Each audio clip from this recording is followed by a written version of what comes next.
what's up guys? Today's video I'm going to show you how you can apply for a verification badge. So first of all, launch your YouTube and make sure that you are logged into your Google account where you would like to verify your YouTube account. Click onto your initial, scroll below, then select settings.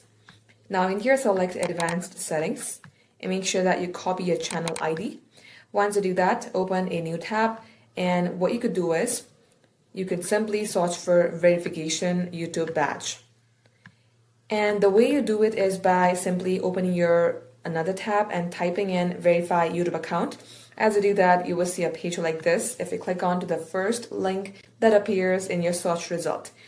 So make sure that you are logged into your same Google account where you have logged in your YouTube account. Now once you do that, you will get landed onto this manage your account and settings, and you will see verification badges on channel. So first of all, what you have to do is, if you have this criteria or if you are eligible, you will be able to see the option of apply. As you can see that I don't have much subscribers. So these are the eligibility criteria. It says you can submit a request for a channel verification once you have 100,000 subscribers. It looks like your channel is not eligible yet.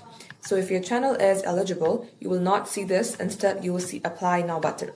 So if you would like to learn more about verified channels or verification badges, you may go ahead, scroll below and read all the criteria. And if you are eligible, you will see the button of apply now. Once you see it, go ahead and click onto it, follow the on-screen prompt, and this is how easy it is. Thank you for watching.